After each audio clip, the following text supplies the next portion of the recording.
Acid base salt. ये chapter class 10 CBSE में बहुत ही इंपॉर्टेंट होता है। इस चैप्टर में पहले आज मैं जो डिस्कस करने वाला हूं, पूरा एसिड के ऊपर जितने भी टोटल सीबीएसई एनसीईआरटी में टॉपिक है पूरा क्लियर हो जाएगा। एनिमेशन से समझिए। चलिए शुरू करते हैं आज का topic, acid. Chemical definition of acid में क्या होता है? डेफिनेटली एसिड जो होता है उसको हम ऐसे लिखते हैं HCl। HCl का मतलब हाइड्रोक्लोरिक एसिड, और ये ब्रैकेट में जो AQ है उसका मतलब है डिसॉल्व इन वाटर, मतलब एक्वा सॉल्यूशन।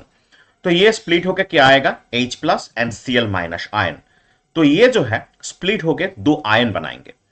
तो इसे अगर हम H2SO4 की बात करें तो ऐसे आएगा 2H plus and SO4 2 minus. अब ये जो है हाइड्रोजन का 2 है तो यहां पर 2 आ गया है। ये वैलेंसी ऑफ जो सल्फेट आयन होता है वो 2 होता है। ठीक है, आपको पता होना चाहिए क्योंकि क्लास 8 में आप वैलेंसी के बारे में पूरे पढ़े थे। अब चलिए बढ़ते हैं। ये H plus ion, the substance which dissolve in water and give H plus ion are called acid. मतलब जो सब्सटेंस पानी में घोल के H प्लस आयन देता है उसे हम सिंपली एसिड कहेंगे। ठीक है, H plus ion, hydrogen ion. अब बेस क्या होगा? मान लीजिए मैग्नीशियम हाइड्रोक्साइड, तो ये क्या करेगा? Mg2 plus and 2OH minus. और एक ले लेते हैं KOH, पोटेशियम हाइड्रोक्साइड, तो क्या करेगा? K plus and OH minus. ये जो है OH माइनस आयन क्रिएट करेंगे। मतलब जो सब्सटेंस डिसॉल्व इन वाटर होके OH माइनस आयन देगा उसको हम बोलेंगे बेस। ये बेसिक डेफिनेशन है एसिड और बेस का। अब बढ़ते हैं, ऑर्गेनिक एसिड किसे कहते हैं?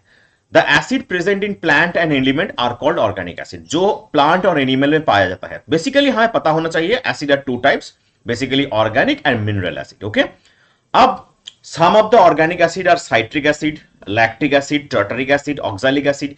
ये आपको याद होना चाहिए कि कौन सा ऑर्गेनिक एसिड कहां पाया जाता है। ठीक है, तो ये आपको हमेशा याद होना चाहिए। अब देखिए, जैसे कि मैंगो, जैसे कि टर्मरिन, जैसे कि ऑरेंज, ग्रेप्स, ये सारे चीज, लेमन, ये सारे चीजों में ऑर्गेनिक एसिड पाया जाता है। ये चार्ट में बाद में करवाऊंगा। पढ़िए, बढ़ते हैं पहले नेचर। मिनरल जो एसिड होता है उसको पहले जान लेते हैं। मिनरल एसिड क्या होता है? देखिए, acid prepared from the mineral of the earth is called mineral acid. मतलब जो के अर्थ के मिनरल से बनते हैं। एग्जांपल के तौर पे सल्फ्यूरिक एसिड आ गया, एग्जांपल के तौर पे HCl आ गया, हाइड्रोक्लोरिक एसिड, नाइट्रिक एसिड आ गया। तो ये सारे एसिड क्या होता है? डेफिनेटली हमें जो अर्थ के मिनरल से बनते हैं। ठीक है, इसको आप याद रखिए। मिनरल एसिड मतलब अर्थ के मिनरल से बनाए गए एसिड को बोलते हैं। अब चलिए, इसको हम अगर वाटर में ऐड करेंगे, ऑलवेज ऐड, इसको हम वाटर में ऐड करेंगे तो ये क्या करेगा? डेफिनेटली H प्लस आयन दे देगा। जैसे हम, और ये हमेशा याद रखना चाहिए कि पानी के साथ अगर एसिड को मिलाया जाए तो एसिड में पानी नहीं डालना चाहिए। पानी में एसिड ड्रॉप लेके एक एक करके ड्रॉप मिलाना चाहिए और घोलते रहना चाहिए, नहीं तो ये ब्लास्ट भी कर सकता है। बहुत सारा हीट प्रोड्यूस करेगा तो ब्लास्ट भी कर सकता है। ठीक है, अब चलिए क्लासिफिकेशन ऑफ एसिड के बारे में देखते हैं। अगर बात करें एसिड और बेस की तो हमें पता है कि एसिड H प्लस आयन देता है और बेसिस OH माइनस आयन देता है। ठीक है, तो स्ट्रॉन्ग एसिड किसे कहेंगे? The acid which gives more number of hydrogen ion. मतलब जो जितना ज्यादा H प्लस आयन देगा उसको हम स्ट्रॉन्ग एसिड बोलेंगे। जो जितना ज्यादा H प्लस आयन देगा उसको हम स्ट्रॉन्ग एसिड बोलेंगे। जैसे कि HCl, HNO3, H2SO4, ये सारे स्ट्रॉन्ग एसिड होते हैं। और डेफिनेटली अगर बात करें HCl की तो H प्लस और Cl माइनस आयन आ गया। तो all mineral acid are strong acid except carbonic acid. ठीक है, एक्सेप्ट कार्बोनिक एसिड याद रखिएगा। अब देखिए, वीक एसिड किसे कहते हैं? जो जितना ज्यादा कम H प्लस आयन देगा, less H plus ion, hydrogen plus ion. ठीक है, तो उसे हम क्या बोलेंगे? Weak acid. जैसे कि CH3COOH। ठीक है, तो ये CH3COOH क्या होगा? अगर इसको हम एक्वा सॉल्यूशन में देखें तो H plus and CH3COO minus आ जाएगा। तो all organic acid are basically weak acid. इसीलिए हम इसे क्या करते हैं? डेफिनेटली हम ड्रिंकिंग पर्पस या फिर इस पर्पस में इसको यूज करते हैं। ठीक है, चलिए अब बढ़ते हैं। डेफिनेटली फूड इंग्रेडिएंट्स में भी वीक एसिड का यूज होता है। जैसे कि आप मान लीजिए विनीगर में कौन सा एसिड होता है और ये लेमन जूस में कौन सा एसिड होता है, ये सारे वीक एसिड होते हैं जो कि डेफिनेटली हमें यूज करना होता है फूड इंग्रेडिएंट में। अब बढ़ते हैं प्रॉपर्टीज ऑफ एसिड। बहुत इंपॉर्टेंट, यहां से क्वेश्चन हमेशा बनते हैं तो इसको अच्छे से समझिए। मैं स्टेप बाय स्टेप दिखाता हूं। देखिए, पहले तो है एसिड सावरिन टेस्ट। तो सावरिन टेस्ट मतलब अगर इसको आप टेस्ट करें तो इसका टेस्ट सावर निकलेगा, खट्टा। Next, acid turns blue litmus red. अब ये कैसे पता चलेगा? एक बीकर ले लिया, उसमें हमने एक क्या करेंगे, एक डेफिनेटली एसिड सॉल्यूशन में डुबाएंगे किसको ना, डेफिनेटली ब्लू लिटमस पेपर को, तो क्या बन जाएगा? ऐसे रेड बन जाएगा। ठीक है, next, acid solution conduct electricity, they are electrolytics. मतलब अगर ये एसिड सॉल्यूशन को अगर देखें वाटर के साथ इसको मिला कि इसको इलेक्ट्रोलाइट करेंगे तो ये प्लस मतलब आयनाइजेशन होगा, प्लस और माइनस में डिवाइड हो जाएगा। Number 4, acid react with metal to form hydrogen. Acid हमेशा रिएक्ट करता है किसके साथ? मेटल के साथ, और क्या बनाता है? Hydrogen gas. जैसे कि मेटल ले लिया, एसिड ले लिया, तो क्या आएगा? Definitely metallic salt and hydrogen gas हमेशा प्रोड्यूस होगा। एग्जांपल के तौर पे जिंक, जिंक के साथ हमने क्या ले लिया? डेफिनेटली H2SO4 ले लो, तो इसका सॉल्ट बनेगा मतलब ZnSO4 बन जाएगा और ये हाइड्रोजन गैस आ जाएगा। ठीक है, तो ये हमेशा याद रखना, एसिड जब मेटल के साथ रिएक्ट करेगा तो हाइड्रोजन गैस और मेटालिक सॉल्ट क्रिएट करेगा। चलिए नेक्स्ट, अब केमिकल प्रॉपर्टी की बारी। Reaction of dilute sulphuric acid with zinc metal. अब जिंक मेटल के साथ अगर डाइल्यूट सल्फ्यूरिक एसिड की बात करें तो क्या होगा? तो पहले एक्सपेरिमेंट करने के लिए हमने एक स्टैंड ले लिया, उसके साथ एक लगा दिया एक बॉइलिंग ट्यूब, और एक ये ले लिया, थ्रो ले लिया, उसके साथ सोप सॉल्यूशन है, और इसके साथ हमने जिंक ग्रैन्युअल को डाल दिया उस बॉइलिंग ट्यूब में। तो क्या होगा? इसका हमने डाइल्यूट H2SO4 से उसको फिल कर दिया। अब देखो, यहां पर कॉक लगा दिया, रबर कॉक, उसके साथ एक डेफिनेटली ग्लास डिलीवरी ट्यूब जो है उसको हमने कनेक्ट कर दिया। तो क्या होगा? जिंक के साथ H2SO4 का रिएक्शन होगा, क्या बनेगा? अभी तुमने पढ़ा है कि हाइड्रोजन गैस प्रोड्यूस होगा, तो ये गैस ऊपर आ रहा है, और ये डिलीवरी ट्यूब से हमें क्या होगा? इस जो यहां पर जो रखा है, जो ट्रप रखा है, यहां पर आ जाएगा, और ये बर्निंग कैंडल को हमने अगर लगा दिया तो क्या आएगा? डेफिनेटली ये जलने लगेगा, ये सोप बबल की तरह ये सॉल्यूशन में आएगा, और बर्निंग कैंडल को हमने डाला तो जलने लगेगा। क्यों जलने लगेगा? क्योंकि हाइड्रोजन हमेशा बर्न करता है पॉप साउंड के साथ। ठीक है, तो इससे पता चलता है कि ये हमेशा एसिड के साथ रिएक्ट करेगा डेफिनेटली, तो क्या बनाएगा? हाइड्रोजन गैस बनाएगा। तो ये आपको याद रखना है। चलिए केमिकल प्रॉपर्टी में देखते हैं, नेक्स्ट क्या है? Acid react with metallic carbonate. जब मेटालिक कार्बोनेट के साथ रिएक्ट करता है तो कार्बन डाइऑक्साइड देता है। ठीक है, और डेफिनेटली जैसे कि मेटालिक कार्बोनेट प्लस एसिड आ गया तो हमें क्या पता चला? सॉल्ट प्लस कार्बन डाइऑक्साइड होगा, और वाटर साथ में। तो जैसे कि मेटालिक हाइड्रोकार्बोनेट के साथ अगर हुआ, कार्बोनेट के साथ तो पता चल गया, अगर हाइड्रोकार्बोनेट के साथ एसिड का रिएक्ट हुआ तो क्या बनेगा? वही वाला सॉल्ट, वही कार्बन डाइऑक्साइड एंड वाटर। तो जैसे एग्जांपल के तौर पे देख लेते हैं, Na2CO3 प्लस HCl, तो क्या बनेगा? Na2CO3 क्या है? Sodium carbonate. HCl क्या है? हाइड्रोक्लोरिक एसिड, तो बनेगा NaCl, CO2 और H2O। NaCl क्या है? सॉल्ट। सॉल्ट कौन सा सॉल्ट है? सोडियम कार्बोनेट, सोडियम क्लोराइड, तो सोडियम क्लोराइड जो हम टेबल सॉल्ट के तौर पे रखते हैं। CO2 क्या है? कार्बन डाइऑक्साइड, और वाटर डेफिनेटली। अब देखते हैं, ये बैलेंस करना जरूरी होता है। ठीक है, तो सोडियम डेफिनेटली यहां पर 2 लगाना जरूरी है, सोडियम का बैलेंस हो गया। अब देखो कार्बन, और डेफिनेटली यहां पर O3 ऑक्सीजन का बैलेंस करो, तो ये सारे जो है बैलेंस है, लेकिन HCl के आगे 2 लगा तो हो जाएगा। अब देखते हैं मेटालिक जो मेटल हाइड्रोजन कार्बोनेट होते हैं, जैसे कि NaHCO3 प्लस HCl, तो क्या बनेगा? NaCO3 मतलब सोडियम हाइड्रोजन कार्बोनेट, उसके साथ HCl का रिएक्ट करोगे तो NaCl plus CO2 plus H2। तो ये हमेशा दिखाता है कि क्या? That the carbon dioxide gas is formed of brisk, मतलब ये हमेशा कार्बन डाइऑक्साइड गैस प्रोड्यूस करेगा जब मेटालिक कार्बोनेट और बाइकार्बोनेट के साथ डेफिनेटली हमें लगाना होता है। ठीक है, तो इसको हमेशा याद रखना, मेटालिक कार्बोनेट और बाइकार्बोनेट के साथ रिएक्ट करेगा एसिड तो हमेशा कार्बन डाइऑक्साइड प्रोड्यूस होगा। ठीक है, चलिए बढ़ते हैं नेक्स्ट टॉपिक की तरफ। नेक्स्ट टॉपिक में क्या है देखते हैं। अगर हमने एक प्रॉपर्टीज ऑफ एसिड में देखते हैं, अगर एक क्लियर लाइम वाटर लिया है हमने, उसमें अगर हमने CO2 कार्बन डाइऑक्साइड को डाल दिया तो क्या होगा? कार्बन डाइऑक्साइड जब पास करेंगे तो ये क्या बन जाएगा? लाइम वाटर मिल्की बन जाएगा, मतलब मिल्क की तरह दिखेगा, इसलिए मिल्की बोलते हैं हम लोग। ठीक है, और ये अगर ज्यादा मात्रा में पास किया तो ये डिसअपियर हो जाएगा।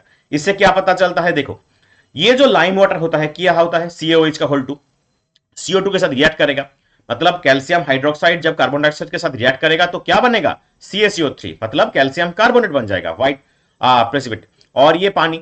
ठीक है, अब देखो ज्यादा मात्रा में दिया तो क्या होगा? Calcium carbonate CO2 plus water, तो आएगा CaHCO3 का होल 2, मतलब कैल्शियम हाइड्रोजन कार्बोनेट सॉल्यूशन आ जाएगा जो कि सॉल्यूबल वाटर में होता है, इसलिए क्लियर हो जाएगा। तो याद रखना, जब किसी भी लाइम वाटर में आप CO2 डालेंगे तो वो मिल्की दिखेगा, अगर ज्यादा मात्रा में डाल दिया बहुत देर तक तो वो फिर से डिसेपर हो जाएगा, मिल्कलेस डिसेपर हो जाएगा। ठीक है, चलो तो केमिकल प्रॉपर्टी देखते हैं। अब नंबर 6 क्या है? एसिड रिएक्ट विथ बेस और alkali to form a salt and water. अगर बेस और अल्कली के साथ रिएक्ट करेगा तो सॉल्ट एंड वाटर दिखाएगा, इसको हम बोलेंगे न्यूट्रलाइजेशन रिएक्शन, VVVI। मतलब एसिड प्लस बेस रिएक्ट करके सॉल्ट एंड वाटर बनाता है, ये इसको हम बोलेंगे न्यूट्रलाइजेशन रिएक्शन। न्यूट्रलाइजेशन रिएक्शन के बारे में बहुत बार पूछा जा चुका है, ठीक है, इसको आपको याद रखना है। तो देखिए कैसे बनता है, एसिड बेस रिएक्ट करा तो क्या बनेगा? सॉल्ट एंड वाटर, इसको हम बोलेंगे न्यूट्रलाइजेशन रिएक्शन। जैसे कि NaOH सोडियम हाइड्रोक्साइड HCl के साथ रिएक्ट करेगा तो क्या बनाएगा? Sodium chloride plus water, sodium hydroxide, ये आ गया HCl, hydrochloric acid, sodium chloride and definitely water. चलो नंबर 7 प्रॉपर्टी में देखते हैं, एसिड रिएक्ट करेगा जब मेटालिक ऑक्साइड के साथ तो क्या बनाएगा? Salt and water. क्या बनाएगा? Salt and water. और metallic oxide are said to be basic oxide, इसलिए हम क्या बोलेंगे? मेटालिक ऑक्साइड को हम बेसिक ऑक्साइड बोलते हैं। ये भी क्वेश्चन आ चुका है कि why metallic oxide are said to be basic oxide. तो ये आपको लिखना है कि एसिड जब रिएक्ट करता है मेटालिक ऑक्साइड के साथ तो सॉल्ट एंड वाटर बनाता है, इसलिए हम इसको बेसिक ऑक्साइड बोलते हैं। जैसे कि एग्जांपल के तौर पे मेटालिक ऑक्साइड आ गया और ये आ गया एसिड, तो बना क्या? Salt and water. जैसे कि CuO प्लस HCl, तो इससे क्या होगा? CuO मतलब copper two oxide, definitely HCl hydrochloric acid, बना क्या? CuCl2 प्लस H2O, मतलब कॉपर टू क्लोराइड का बन गया, और ये क्या बना? कॉपर टू क्लोराइड मतलब सॉल्ट बन गया, और ये वाटर। ठीक है, तो ये आ गया हमारा 7वां प्रॉपर्टी ऑफ एसिड। ठीक है, अच्छे से याद रखिएगा। तो इसको बैलेंस कर दो, बैलेंस तो कैसे करता है पता ही है। अगर बैलेंस करना नहीं आता तो हमारा इस क्लास चैनल पे एक वीडियो है, how to balance any chemical reaction, definitely जाके देख लो, पूरा स्टेप बाय स्टेप समझा चुका हूं, तो इसको आपको समझ में आ जाएगा। चलो तो ये बैलेंस बन गया। अब प्रॉपर्टीज ऑफ एसिड में क्या आता है? Corrosive in nature. कोरोसिव मतलब क्या होता है पहले ये जान लो। जब कोई मिनरल एसिड हम क्या करेंगे और डेफिनेटली स्किन के ऊपर गिरेगा तो बर्न हो जाएगा, और ये क्लोथ वुड में जो मेटल स्ट्रक्चर है और ये जो जितने भी स्ट्रक्चर हैं इनको क्या करेगा? डेफिनेटली डिस्ट्रॉय करेगा। तो इसीलिए इसको हम बोलते हैं कोरोसिव नेचर। तो ये कोरोसिव नेचर भी याद रखना है। तो मेटल जो प्रॉपर्टीज ऑफ एसिड होते हैं स्टेप बाय स्टेप पहले एक बार रिवीजन दे देता हूं। Acid are sour in taste, acid turns blue litmus red. Number 3 में आता है कि ये कंडक्ट इलेक्ट्रिसिटी, डेफिनेटली। नंबर 4 पे आता है हाइड्रोजन फॉर्म करता है जब क्या होता है? मेटल के साथ रिएक्ट करेगा, ऑब्वियसली। 5वां पॉइंट आता है जब मेटल कार्बोनेट के साथ रिएक्ट करेगा तो क्या बनाएगा? तो डेफिनेटली कार्बन डाइऑक्साइड गैस बना देगा। नंबर 6 पे क्या आता है? डेफिनेटली जब ये बेस के साथ रिएक्ट करेगा न्यूट्रलाइजेशन रिएक्शन तो क्या होगा? सॉल्ट एंड वाटर प्रोड्यूस होगा। 7वां पॉइंट क्या आता है? डेफिनेटली ये मेटल ऑक्साइड के साथ रिएक्ट करेगा तो सॉल्ट एंड वाटर बनाएगा। और ये 8वां पॉइंट आता है कि कोरोसिव नेचर होता है। ये 8 पॉइंट आपको याद रखने होंगे एसिड का प्रॉपर्टी के लिए। चलिए बढ़ते हैं, हाइड्रोनियम आयन क्या होता है? What do all acid have common? सभी एसिड में कॉमन क्या होता है ये जानने के लिए एक वाटर चेंबर में, एक बीकर में वाटर ले लो, उसमें कुछ HCl हाइड्रोक्लोरिक एसिड मिला दो तो क्या हो जाएगा? डेफिनेटली डिसॉल्व होकर H+Cl- आयन आ जाएगा। तो हमने कुछ ज्यादा मात्रा में मिला दिया तो ऐसे H+ और Cl- अलग होते रहेंगे। ठीक है, हाइड्रोक्लोरिक एसिड डिवाइड होकर H+ और Cl- होंगे। तो जितने भी H+ थे और Cl- थे चारों तरफ घूमेंगे और क्या होगा? डेफिनेटली ऐसे काम करेंगे। अब क्या होगा? देखिए HCl स्प्लिट होकर H+ प्लस Cl- आयन बनाता है, और ये जो सेपरेशन होता है इसको हम बोलेंगे आयोनाइजेशन। क्या बोलेंगे इसको? आयोनाइजेशन। और ये H+ आयन जब वाटर के साथ रिएक्ट करेगा तो क्या बनाएगा? H3O+। H3O+ को हम क्या बोलेंगे? हाइड्रोनियम। क्या बोलेंगे? Hydronium ion. ठीक है, अब ये क्या होता है? क्योंकि ये H+ ion are not stable, ये जो H+ आयन निकलते हैं स्प्लिट होके HCl से, ये स्टेबल नहीं होते, इसलिए वाटर के साथ ऐड होके हाइड्रोनियम आयन बनाते हैं। तो ये अगर पूछे सभी एसिड में क्या कॉमन होते हैं? डेफिनेटली H+ जो कि हाइड्रोनियम आयन बनाता है। ठीक है, आसानी से समझ में आ गया होगा। अब चलिए देखते हैं, ये हाइड्रोनियम आयन जो हाइड्रोजन H+ आयन देता है हमेशा एसिड, ये क्या सारे एसिड ही ऐसे काम करते हैं? चलिए एक्वस सॉल्यूशन में अगर एसिड का इलेक्ट्रिसिटी कंडक्ट करेंगे तो ये आयन में स्प्लिट हो जाएगा ना, ये तो हमें पता ही है। तो देखो दो कंडीशन लगाए हैं, एक लेफ्ट वाला जिसमें हमने एक डाइल्यूट H2SO4 डाला है, और राइट वाला जिसमें हमने ग्लूकोज सॉल्यूशन लिया है। एक जिसमें लेफ्ट वाले में जो डाइल्यूट HCl है वो क्या करेगा? डेफिनेटली इलेक्ट्रिसिटी पास करेगा, क्योंकि वो स्प्लिट होगा, वो स्प्लिट होकर H+ और डेफिनेटली HCl- आयन देगा। और आयन क्या करते हैं, conduct electricity, that's why the bulb of this circuit is glowing. ठीक है, स्विच को कनेक्ट कर दिया तो बल्ब ग्लो करने लगेगा। लेकिन राइट साइड वाला देखो, अब राइट साइड वाले में देखो क्या होगा यहां पर, अगर बल्ब यहां पर नहीं ग्लो करेगा, क्योंकि ग्लूकोज सोल्यूशन लिए हो, ग्लूकोज क्या करेगा, ये स्प्लिट नहीं होने वाला, तो स्प्लिट नहीं होगा तो आयन प्रोड्यूस नहीं होगा, आयन प्रोड्यूस नहीं होगा मतलब इलेक्ट्रिसिटी जनरेट नहीं होगा, तो बल्ब ग्लो नहीं करेगा। इसलिए इस एक्सपेरिमेंट से हमें पता चलता है कि हमेशा एसिड क्या करेगा, H प्लस आयन प्रोड्यूस करेगा, जिससे ये इलेक्ट्रिसिटी कंडक्ट कर सकता है। तो क्या बना,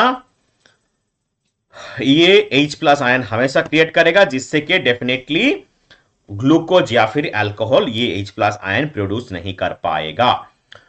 ओके, चलो, acid do not show acidic behaviour in the absence of water, मतलब एसिड अपना एसिडिक बिहेवियर नहीं दिखाएगा वाटर के एब्सेंट हुआ तो। Okay, in the absence of water a substance will not from hydrogen ion, मतलब H प्लस आयन वो produce नहीं कर पाएगा, वाटर नहीं हुआ तो फिर एसिडिक बिहेवियर ये नहीं दिखाने वाला। जैसे कि मान लो 0.5 gram of copper chloride salt ले लिया टेस्ट ट्यूब में, और उसके साथ कुछ ड्रॉप H2SO4 तुमने ऐड कर दिया, ये आ गया टेस्ट ट्यूब, ये आ गया H2SO4 कॉन्सेंट्रेटेड H2SO4, उसके साथ एक टनल लगा दिया, 1 वोल्ट स्टॉप कॉक लगा दिया, और ये बेन ट्यूब लगा दिया, और क्या किया, इसमें डेफिनेटली कुछ ग्रैन्युअल्स रख दिए कॉपर क्लोराइड का। तो कॉपर क्लोराइड ग्रैन्युअल आ गया तो रिएक्ट करेगा, रिएक्ट करने से क्या होगा, यहां पर CuCl2 प्लस H2SO4 रिएक्ट करेगा, रिएक्ट करके क्या प्रोड्यूस करेगा, कॉपर सल्फेट प्रोड्यूस करेगा और HCl गैस प्रोड्यूस करेगा। ये जो HCl गैस होगा यहां से ऐसे निकलेंगे, ये जो HCl गैस होगा यहां से ऐसे निकलेंगे, तो ये निकलते निकलते क्या होगा, डेफिनेटली HCl गैस हमें यहां से मिलेंगे। ठीक है, HCl गैस हमें यहां से मिलेंगे। अब यहां पर अगर ड्राई लिटमस पेपर रख दिया तो क्या होगा, नो कलर चेंज, क्योंकि HCl गैस मिल रहा है, ये एसिड स्प्लिट नहीं हो पा रहा है। ठीक है, तो separation of HCl into H plus and Cl minus, मतलब इसको अगर H प्लस और Cl माइनस में अगर सेपरेट करना है तो उसको वाटर में मिलाना है, इसको हम आयोनाइजेशन प्रोसेस बोलेंगे। क्या बोलेंगे, आयोनाइजेशन प्रोसेस, इसको हम क्या बोलेंगे, आयोनाइजेशन प्रोसेस। ठीक है, तो ये तब क्या करेगा, हाइड्रोजन डेफिनेटली आयन क्रिएट करेगा अगर पानी में मिला दोगे, और वो हाइड्रोजन H प्लस आयन जबकि पानी के साथ मिलकर हाइड्रोनियम आयन प्रोड्यूस करेगा H3O प्लस। तो ये काम ऐसे काम करता है। ठीक है, तो ये ऐसे काम करता है। चलिए, तो इतना तक था एसिड। इसके बाद बेसिस का बारे में डिस्कस करते हैं। तो आप बहुत अच्छे से इस वीडियो को देखिए, क्योंकि ये पूरा जो है एसिड बेस सॉल्ट का पूरा आपको कॉन्सेप्ट आपको आसानी से दे देगा। चलिए